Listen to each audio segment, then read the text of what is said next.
We head into the new year. I wanted to pause and think about goals and lessons that I've learned over the past 26 years that I've been alive. And this isn't all things for this year or things I've learned. This is over, 5, 6, 7, 10 years. And I wanted to reflect on what's actually shaped me over the past few years. And this isn't something I'm perfect at. This isn't something that just came to me like yesterday, and all of a sudden it just started working. And there's 12 things I want to talk about, and these aren't rules, and they're definitely not answers. There's lessons I've learned through mistakes, growth, and a lot of uncomfortable moments.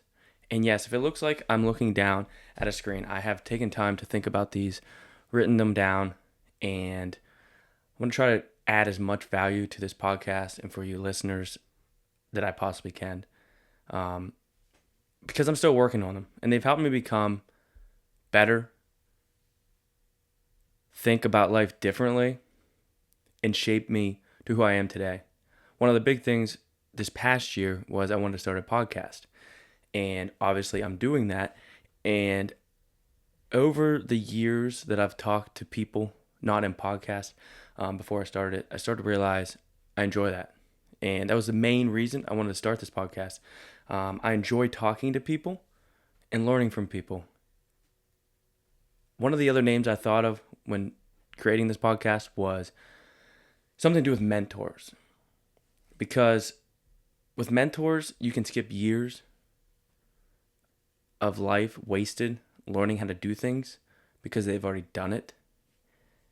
And I've been trying to be as intentional as possible with this podcast and as intentional with everything I do in life.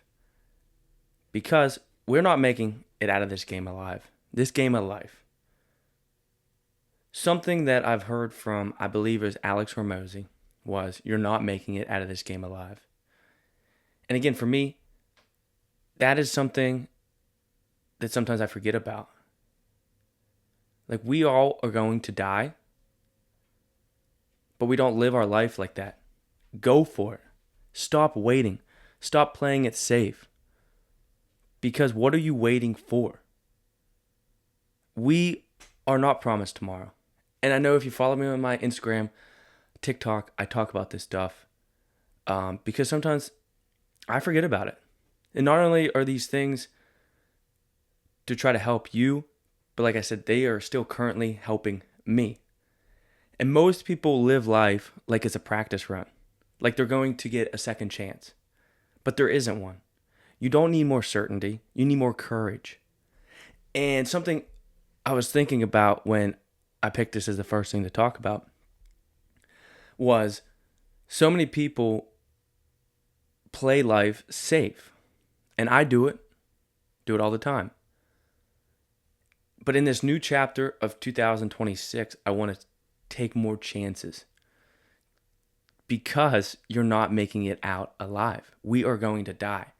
And basically, it's a ticking time bomb until your life is over. And it's not like make bad decisions, but take more risk because you only get one life. Make the most of it.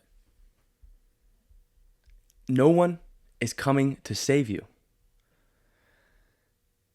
Reframe that as in no one is coming to save you. So you're in control. That's the deal. It's not like you're some puppet that's getting played by someone else. They're not telling you what to go do for a job. They're not telling you what to do with your money, how to invest it. And that is great because if someone else was in control, then life wouldn't be as freeing. And we live in a country where we have so many opportunities to make the decisions that we want to make, but we don't. We act like someone is coming to save us. And there is. Like, Jesus is coming to save you as a person, but in the life aspect, world aspect of what you're going to do, there's not someone who's coming to give you a check for $1 million. There's not someone to come give you that dream life that you want. That just doesn't happen. So you have to go for it. Going back to the first thing I talked about, you're not making it out of this game alive, and no one is coming to save you. And something that I've probably noticed over the last 5 to 6 years, big time. I graduated high school in 2017. There was a few years in between there until I kind of reshaped my mind. And one of the biggest things I learned was your environment shapes you. And many of us don't think about that. I know sometimes when I'm around certain people, I start to realize, man, I don't fit in with these people. They don't think the same that I do. And it does get lonely sometimes because those people that you're kind of were best friends with or close with, you're trying to change your life for the better, or maybe just going after something different. And you truly, if you want to change, you have to change your environment. I believe it was like World War II or one, when the soldiers came back from the war. When they were over there fighting, they were addicted to cocaine.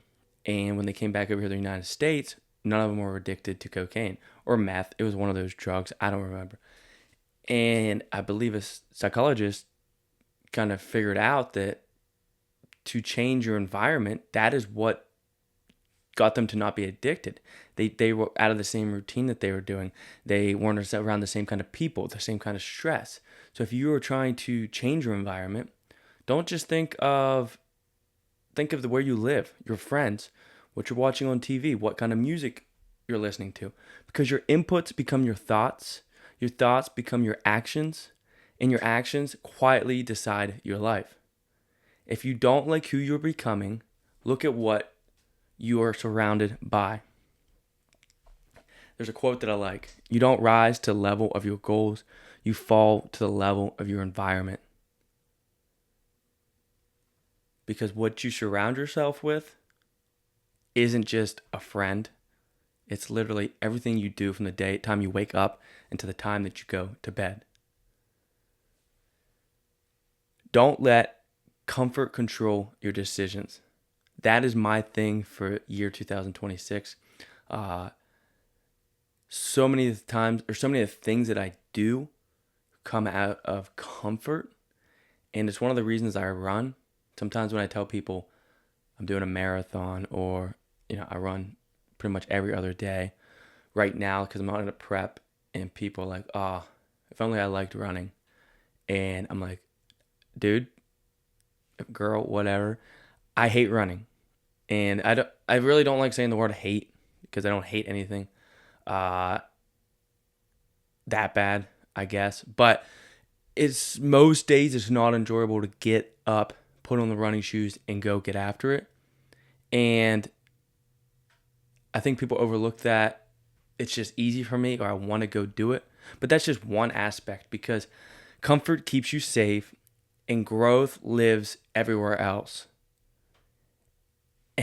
And I've never once done anything Ironman, marathon, starting a podcast, developing an app, any of the things I've done that are saying getting out of that comfort zone. I've never felt comfortable or confident going after something new. The discomfort is a warning sign that you're doing something that isn't comfortable and you're stepping out of that comfort zone. And for me, I need to keep doing that, because you get to a certain point, and I feel like sometimes in life where you kind of get most of the things that you've wanted, and you do get comfortable. But that's not how I think. That's not how I do. It's not the way my brain is wired to be comfortable, because it almost puts me to the state of just driving me crazy. Yes, it'd be awesome to, wake up every day on the beach with, a servant serving you, and the biggest worry for the day is, what the temperature is outside or what the UV rating is. But for how long? Is that it? That's the whole reason for life? Like, no, like there is so many places to see, things to do, people to help, things to change, that if you just stay in that comfortable zone, um, you'll never get there. It just isn't possible. I can promise you that. Alex Ramosi has a quote that says, "Comfort is the most expensive drug on the planet. It costs you your potential." Yes, sometimes we think of drugs as the physical things we take, but we overlook how being comfortable can be the most expensive drug on the planet. It costs you your potential. And again, with comfort, if you're going after something, you want to become something more, whatever that is, you have to feel uncomfortable. So step into that uncomfortable zone. I know I try to do it every single day, whether it's a podcast, running, even in the gym, sometimes pushing yourself. But it kind of leads into the next thing I want to talk about feeling lonely doesn't always mean something is wrong. I know maybe from 2021 to probably 23, 24, probably were my loneliest years of my life. I lived by myself for most of those years. And still currently, I'm on this mission, this journey to becoming a better person, and also trying to change my life into what I want it to be, and chasing after this thing they call your purpose per se. Um, and it gets very lonely. Um, you could have multiple girlfriends, multiple wives. I don't know why I'm saying multiple wives and girlfriends, but I'm just saying, like, it's not like just because you have a girlfriend or a wife or your friends, that it doesn't get lonely. And I think sometimes if you feel lonely, you're in that right spot, especially if you're trying to change your life. Um, there's so many people that don't think the same as me. They just nothing relates. And some of those were my best friends in high school, even into, say, the college years. I didn't go to college, but there for a while, like, we still would go hang out, we would drink, do those kind of things. And at some point in time in those years, I realized, like, is this it? Is this all that life's about? um it's very fleeting in the aspects of, well, if this is it, then what is the point of living? And as I started listening to more podcasts and motivational things, I started realizing, like, oh, like, I know what the problem is. Like, the life that I'm living isn't the life that I want to live.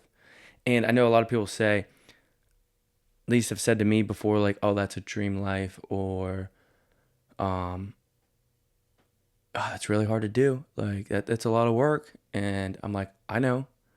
Um, I want to do it. It's like, that's what I want to do. I want to wake up every day, and I don't want to feel like I hate my life. Like, how many people wake up, they go to work, they come home, watch Netflix, eat chips on the couch, and they just do the same thing over and over. And or they have a bunch of friends, they hang out, and they're like, oh yeah, let's go drink every night, or on the weekends or whatever. And there's nothing against that, but they don't feel lonely. But I believe those people some days definitely feel very lonely, because you get in this, like, little circle, this rat race of life where you're kind of trapped. You don't make enough money to leave your job. You live in a place where it's all right, but it's not like where you'd love to live. And I'm not saying go after just money things or materialistic things, because life's more than that. Um, but those are things that come with going after stuff you want, if that's what you want. Um, I wrote something down. You don't see isolation, the doubt, or the silence. Loneliness is often just proof you're early, and being early always feels quiet. I am still in that phase where I don't know if I'm doing the right thing or if I'm wasting all my time doing something that might have no meaning to it. But I do believe whatever I end up someday, everything that I'm doing now will have a purpose and a meaning.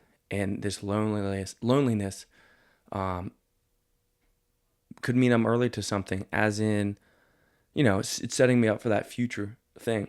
There's this parable, I guess it is, about this guy and his son, and he breaks his leg, and that town comes to him and says, "Oh, like how lucky your son is. He broke his leg. He doesn't have to go fight in war." And then the dad's like, "We'll see."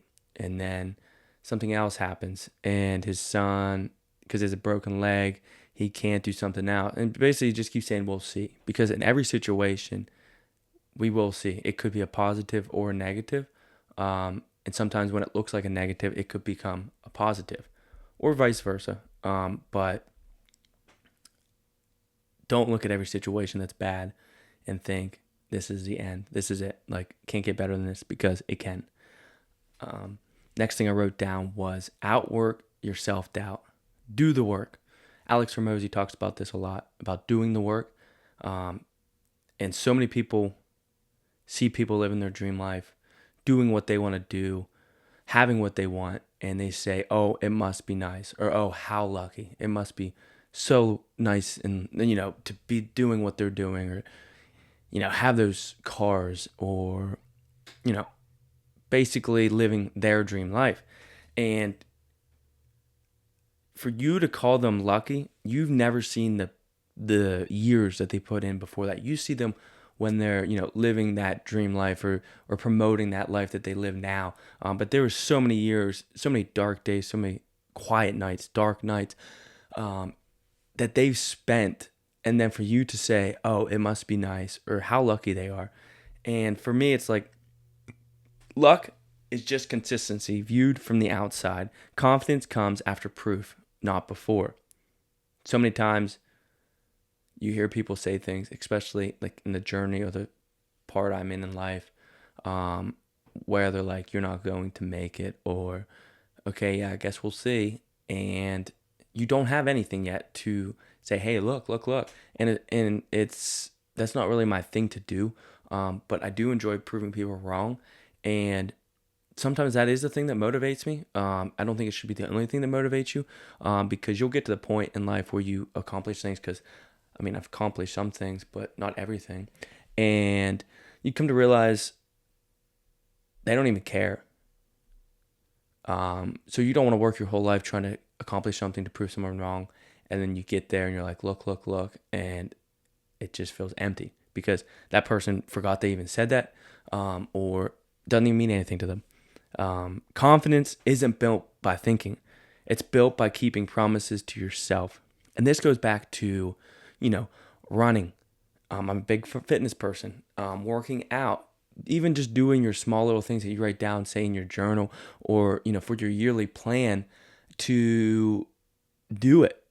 Do the work, as in do it, and then come through and use that to build the confidence in yourself. I know, back in early middle school, high school, I wasn't that confident of a person, and I always thought to myself, how or why are you confident now? And I truly believe it's doing the work. I did the work. I did the things when, I first started doing social media and taking my phone to the gym and recording myself, and people would make fun of you. And you still hear comments nowadays. And when you come from a small town like that I grew up in, you look at those things and they feel really personal. And sometimes you feel like an idiot because you're getting 12 views, 15 views, not many likes on your post, and you're just trying to do this thing. And after you keep doing things and you're doing it over and over, and all of a sudden you start getting traction, this video gets 1,000 views or 10,000 views, and you're like, "Oh wow, these people reach out to me and they're like, dude, you changed my life. You don't even know how you impacted me." And you start to realize, like, I'm glad I didn't give up. But it builds confidence. Same way within the gym. You start working out, you start putting on some muscle, and people are making fun of you because you're posting shirtless pics, and then the same people that are making fun of you or whatnot are asking you for questions and advice 10, 15 years down the road. And for me personally, I know I somewhat don't ever forget comments and things that were made to me. And I do find it funny when someone comes up to you and they're like, "Oh, dude, how can I do this?" Um, or "How do I lose weight?" And I'm thinking, 5 years ago you were making fun of me for doing this fitness thing or whatever that thing was, and it's okay because everyone has their reasonings. And sometimes I think when people say things, they're somewhat jealous, or they're just maybe you're doing the thing that they wish they would have done. And don't let that stop you from doing that thing. Keep doing it, especially if it's something you want to do, because you physically cannot do that thing that you want to do. Say social media. You physically can't become a social media star. I guess to be influencer. If you want to become an influencer, you can't become an influencer that makes money and vlogs every day if you don't do it. But to start, you don't feel confident in it because it's something new, and it goes back to being uncomfortable. Like, there's so many years and so many times, like even now with this podcast, I'm still so new into it. I'm still learning things that you feel uncomfortable. But to get to that point where you say you don't feel as uncomfortable or you feel more confident, you just can't get there if you don't do the work. So just do the work. Start doing it, whatever it is.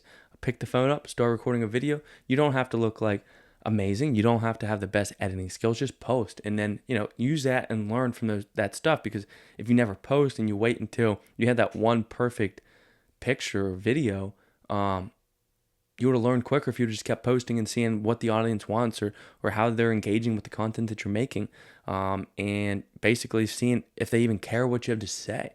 But next thing is doing the thing is doing the thing. Preparing for it isn't doing the thing.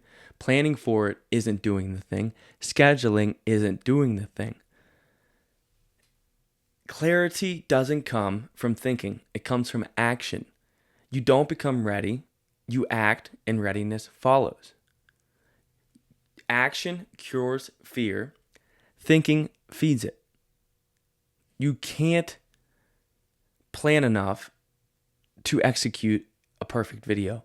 You have to do it. You can't schedule a video if you don't video or take a video for the video. You have to do the thing to get the outcome. So many people spend hours and time planning. I've heard people say before, like with social media or becoming a YouTube channel, like, "Oh, I need to learn how to edit, or I need to buy this software, buy this phone, buy this whatever those things are," to that when you watch like Chris Williamson. I watched his podcast and on YouTube. Normally I just listen to it, and he did like 8 podcasts in 5 days or something crazy. And I like Chris Williamson and everything, like his podcast and what he's done. But the amount of money that I saw that goes into his podcast, and I think to myself sometimes when I watch mine, I'm like, "Oh, the quality isn't as good as I wish it was," or like the lighting and this and that. And then like I watch Chris Williamson, and I'm like, well, no wonder why. Like, he has a way bigger budget than I do.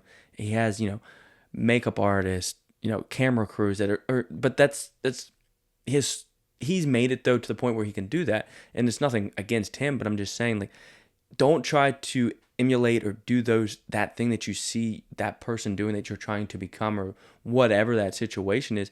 Start with whatever you have and do it, because until you start doing it and see if you even like it, or make the videos and see if anyone's even interested. It doesn't matter if you have a $5,000 camera or a $200 camera. Yeah, quality matters some, but it's not the end of the world. Same with audio. So don't spend all your life savings trying to, do that one thing, and then you post one video and realize, oh, this is way too much work and I don't want to do it, or whatever that thing might be. I guess I'm on the next thing now. But what do you have to lose? And then if you're at the bottom, rock bottom, Alex Hormozy talks about this, because he was at the rock bottom at one point in time. And I think sometimes when you get into that comfort zone, it's one of the hardest places to come out of. But if you're at rock bottom and you don't have anything, it's it's almost empowering to say, what do you have to lose? Because you really don't have anything to lose. You're alive, and as long as you're alive, you really can't go any lower. So if you're at the bottom, rephrase that to, what do you have to lose? And even if you're at a point in your life where you're not at rock bottom, like you're not out in the street, it still is like, what do you have to lose? Use that as leverage, whether you have everything to lose or you have nothing. I truly believe if you have nothing, you're probably in a easier spot to make those decisions. Because when you have nothing, it's dangerous. You have no reputation you have to live up to or to protect. You have like that comfort zone isn't there. You don't have a house, you don't have a car, or maybe you do have like an apartment and a car, but it's not nice. And like to lose that isn't really losing much. But again, even like if you're in that comfortable zone, it's like, what do you have to lose? At the end of the day, I'm not really too scared ever to lose everything because yeah, it means something to me. Obviously, people like family and loved ones, it'd suck to lose them. But when it comes to like materialistic things, some people are scared to take that chance because they're like, what if I lose my house, or what if I lose my car? They put identity into these things that don't mean much. But what I'm saying is, no, I'm not really scared to lose anything, especially if it's going after something I want. Because if I do lose everything and I'm, on the street with nothing, then that's great because from there's literally no other way to go other than up. As long as I'm breathing and I'm alive, it's empowering. Um, Here's a quote that I wrote down. When you have nothing, you have permission to try anything. It goes back to that thing with you have no status. There's no form of comfort that you need to maintain. So you literally can try to go after anything. And I think sometimes that's a great way to look at life, at any aspect of life, is maybe don't go as crazy towards the thing, especially if like kids and a family. Don't spend all your money going after something and you can't feed your family. But go to a point where it could hurt you, maybe as a person, like make you maybe feel like an idiot. Like, man, I'm an idiot for doing that, and failing. But don't, put your family at risk, and, make sure they're on board. I know I spend a lot of time working on these side things that a lot of people don't see. And especially this past year, there's been a lot of nights where, I come home, eat dinner, and I don't spend a lot of time with Haley throughout the week, in the evenings, because like I'm working my own thing and trying to go after this. And some girls or some people, significant others or wives, husbands might not be on board. And if they're not on board, it's going to be hard to make it happen because they're always going to be mad at you or upset with you when you're trying to go after these things. And I think it was, I don't remember who said it. I think it might have been Higher Up Wellness on TikTok. I don't know what his real name is, but he said the number one most important thing, other than accepting Jesus into your life and like knowing he died on the cross from you, is the partner that you pick, because they play a huge role into your life. Because if you believe in not divorce and staying with that person through the thick of life and the hard times, they're there forever. So if you're gonna you're gonna be fighting every night when you're going after a goal or she's going after a goal, vice versa. That marriage, it's gonna be hard to make that work and last. And yeah, like picking your partner is a huge decision, and not only because spend the rest of your life with them, but you don't want to be fighting with them every day over this dream that you have, because even if you never get divorced, you're always going to have some sort of resentment towards her or he, because they never let you go after that dream or that thing that you want to do. And I believe taking ownership changes everything. Winners make things happen and losers explain what happened to them. And it's all in how you look at it and taking ownership in every situation in life. Ownership is heavy, but it's powerful. Blame feels good short term. Responsibility builds a life. The more freedom you get, the more money you make, the more, as you go after these things in life, me personally, like building a podcast and going after, creating an app that, I don't talk much about. It takes more responsibility. There's more headache, there's more stress, and yeah, you get more freedom with it eventually, if it works out and you make money off of it, if you sell it. But, a lot of times when people don't want to take ownership, they don't want to take responsibility. And I guess that's fine. It is fine. But, taking ownership is more than just going after certain, side hustle or certain dream that you have. When you own an outcome, you always own the ability to change it. Nothing changes until ownership starts. And if you don't own up on anything, like say you mess up at work and you don't take ownership for it, you can't change it. So for me, it's taking ownership on things that I mess up or I forget. I know for me, sometimes I'm thinking it probably is hard to be someone who works for me, as in helps me, because my budget for this podcast and everything else is minimal. So I'm not paying people hundreds of thousands of dollars to work for me. And even, friends and going to the gym, working out with me, I feel like I have high standards and I like things done a certain way. But sometimes it might be my fault, and I need to own that. And coming with ownership is you can learn how to change it, whether it's the way you approach a situation, whether you're stressed out and you go home to your spouse and you take the anger out on her or him. And with me personally, sometimes things build up and you get to a point where you do get stressed out. And I don't even like saying I'm stressed out ever, because, being stressed is a privilege. Going after your dreams is a privilege. Building a podcast, building, these things that I'm trying to build and do is a true privilege. And saying I'm stressed out to most people, I think sounds like, I wouldn't want that life, or that sounds awful. And it's not like that, because I truly can say, like, with this podcast and the life that I'm trying to build, like I enjoy it. And yeah, there's many days where it's stressful, you don't know what you're doing, but yeah,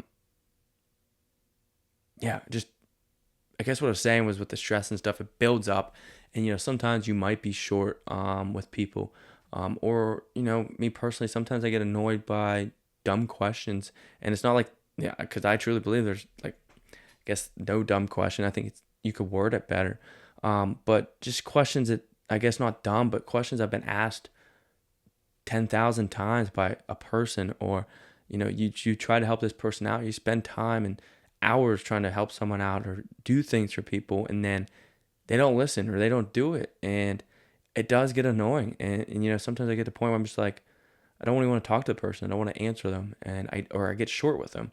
And I need to take ownership on that. Like, that's not the Christian thing to do. And as I talk about the Christian thing to do, I am almost done with the things that I wrote down. But one of the biggest things for this new year, 2026, other than stepping out of the comfort zone and don't make my decisions being comfortable, or don't make it up off of being comfortable, is Christian, and trying to become a better Christian, and a man, because, like, I've been a Christian for most of my life, but I feel like social media side doesn't see that, and I don't talk about it a lot. And I believe if I'm spending time talking to you guys, talking to guests, I need to talk about more of those things, because it's helped me, fight those dark days and dark battles. And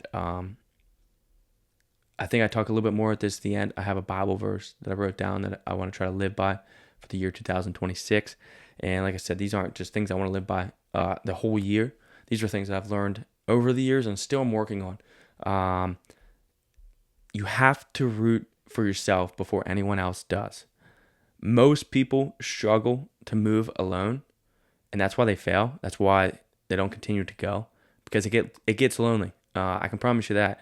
And if you can't do things alone, you're never going to make it. Especially, one of the big things that I see in working out, fitness, all those things is diet and working out.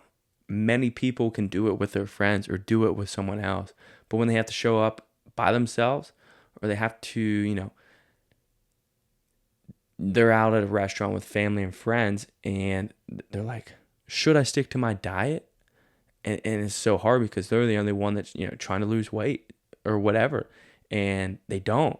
And for me, I feel like I have a pretty good control over those things. Where I know it sucks, but I see the outcome over more than the current state that I'm in, where I want to eat 26 Texas Roadhouse rolls. And like I said, the path is lonely before it's crowded. So many people don't see those dark days, and I don't want to keep saying dark days, but they don't see those, say, lonely days, or those long nights, or years and years and years of work that you put into certain things, or even trying to become a better person, reading books, listening to podcasts, and then someday it's like, oh, this person blew up. This person came out of nowhere. And it's like, no, you didn't see the years and the hours that I put in to this certain thing. Support usually comes after results. And a lot of people need that support before they even go after something. And, if you're going after something that's, let's say, something that's not already created or something done, it's going to be hard to get that support. It's going to be many people think you're crazy, or many people think that you can't do it because they look at you as who you are right now, and maybe off of your past, but use that as motivation. At least that's what I do. I wrote down, if you wait for an applause, you'll quit early. If you learn to self-validate, you'll stay long enough to win. If you never stop going after whatever it is, you can never not lose. But the moment you give up, you lost. And maybe you have to pivot. Maybe it's not that one thing that you thought you were going to do. But maybe you pivot off of that and you find something else. And maybe it's not that dream life or that dream thing that you hadn't planned from the beginning, but maybe that pivot takes you somewhere different. And, and that's down a different road, and then that road leads you somewhere else. And then all of a sudden you're like, I never imagined myself doing this, but this is exactly where I need to be, or this is exactly what I'm supposed to be doing. Because I think as humans, we sometimes think, oh, this is a thing for me. That's what I want to do. And 5-6 years down the road, you realize I either hate what I'm doing, or like you pivot and you realize, like, I'm glad I stuck this out because it took me exactly where I need to be. Most people don't quit because it's hard. They quit because no one is clapping. And I think that's huge because so many people need others people's validation to what they do every day. And that could get ugly. To be confident in yourself and to the decisions that you make can truly help you, especially on a road where you're basically the only one cheering for yourself. Because if you're looking for validation from other people, you're not going to get it. And anything in life, if you're looking for validation, that's not the way to do it. Especially, with social media nowadays, everyone wants likes and, whatever else you can get, saves and all that. And like you need that stuff on social media to do well. But if you're looking for likes and shares and saves on, starting a company that is, creating cars to fly, you're not going to see a lot of validation from people. If anything, you're going to see the opposite. And if you need that, you're going to quit because it's not going to be there. And you have to learn literally how to basically clap for yourself and self-validate, because if not, you're going to give up. And if you give up, you can't win. So keep going. This is the last thing I want to talk about. Chris Williamson had a video the other day, and I listened to it, saved it. And when I was writing this stuff down, thinking about what I want to talk about, I want to talk about this. And because for me, being happy sometimes goes into these goals or these things I'm going after. And many things in life that I've gotten, I've thought to myself before, when I get these things or when I do that, I'll be happy. Or I guess maybe proud of myself for doing it. And I know with my marathon that I ran, I ran, I think 3 hours and 28 minutes. I don't exactly remember the time, but it was about 2 or 3 minutes under what I was shooting for. And it was a good pace. Like everything went pretty well. And I got to the end and I was like, this is it. Like, this doesn't feel like anything. Just felt like any other run, basically. I got some free cookies and food at the end. I normally don't get that. But when he said this, he goes, what is actually going to make you? You've already gotten things that you said would make you happy, and you're not happy. So, what does it look like for you to be happy? And for me personally, for the year 2026, it's going to be more trying to not set these goals or these ambitions of this will make you happy, because I truly am happy with my life that I have now. I think these things money can buy you, or these things money can get you, look like a better life. But with more money, more responsibilities comes more stress, and it's even just with goals that you set, be easier on yourself. And it's very hard for me to say. It's probably easier actually for me to say than do, because I can be very hard on myself in every aspect of life, because I want to be perfect with everything I do. But I physically can't. And sometimes it gets annoying because I want something to turn out this way and it doesn't. Or I want to, go run a race and get this time. Or my house, like I want something to look a certain way and it gets done and it's not how I imagined. Or, it gets done and you're like, I need this patio with this fireplace. And, you build it and it's just like, this is it. Like, this doesn't feel as good as I thought it was going to feel. And sometimes maybe don't put as much into those things. Like, still set those goals, but don't focus primarily on how you're going to feel when you achieve those. Just do the things to get there, and then when you get there, feel the emotions. And like I said, I'm not good with that at all with anything. But one of the things I like, be present. Be present when you're in the moment. Like if you're home, with your dog, like be with your dog. Don't be on your phone.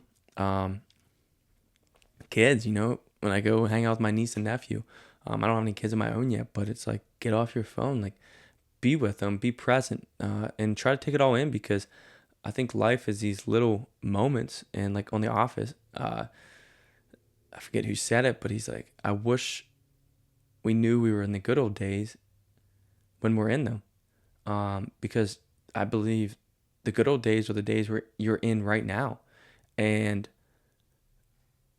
But with me, like it's so hard sometimes to be happy in the moment, because there's so many things I want to accomplish. And, I get in this headspace where I'm like, I will be happy or I will like chill when I get there.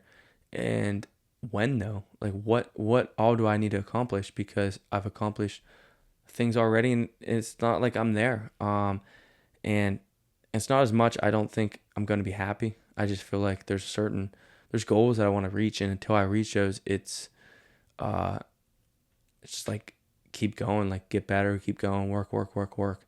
Eventually you'll get there and everything will feel good. And um, but I know that happiness isn't this certain number of money or followers or subscribers. And I just need to focus on, you know, the now, be present. I already have what I used to pray for, and I still struggle to sit with it.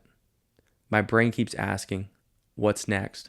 Instead of, is this enough right now? The real question isn't the next achievement. It's who I'm becoming while I chase it. Gratitude doesn't cancel ambition. Humility isn't self-neglect. You're allowed to want more and appreciate it now. If you can spend your whole life chasing success and still miss the moment you're standing in. And this gets me to my last thing I want to talk about that I wrote down about. And it's a Bible verse. And this is what it says. Commit your work to the Lord and your plans will be established. Commit the work to the Lord and your plans will be established. I can control the effort that I put in, but I can't control the outcome. I can trust in God to get me the results that I want, but He's not always going to give me the results that I want. But I can control the effort that I put in. And not everything that I want is what is meant for me. It's not what God wants for me. And sometimes I think we overlook that. And sometimes we're not living in God's will or doing the thing that He wants us to be doing. And but until me personally, until I see that or I hear that, and I pray, and I'm like, if I'm not doing the right thing, like tell me, like, because I don't want to be wasting these years doing these things that I think I want to do, and them have no meaning because it's not what you want me to be doing. But the year 2026 is commit. This is me, my Bible verse. Commit my work to the Lord, and your plans will be established. Proverbs 16:3. And I just want to say thank you to everyone in the last year, 2025, to the guests, to the followers, subscribers, to everyone. I'm grateful for the support. I'm still learning how to do this podcast thing. We're just getting started. I'm excited for 2026. We're going to continue to do it with, every podcast once a month. Continue to interview people that I find interesting, that I can learn from. And I'm always here for feedback. And I want to continue to delivering good content, good quality stuff that you guys can learn from, because I learn from it. Every podcast, every person I talk to, I'm learning from. And that's the main goal, is for me to talk to people, me to learn from them, but also record it so you guys can listen to it. And this isn't about, me knowing it all, because I'm the dumbest person in the room in all these conversations. When I talk to, certain experts or people on relationship advice or whatever their situation, like they have done it. They know more than I do. I'm here to listen. I'm here to learn. I want to say thank you to everyone who supported me over the podcast. The messages, the conversations, it all matters more than you probably realize. And we, as a Double Take podcast, plan to continue uploading episodes every month. Until when? Maybe till I die. Who knows? But I'm excited to get better at this. I want to keep learning, improving, and having more meaningful conversations. Thank you for being part of the journey. The best episodes are still ahead. Let's go.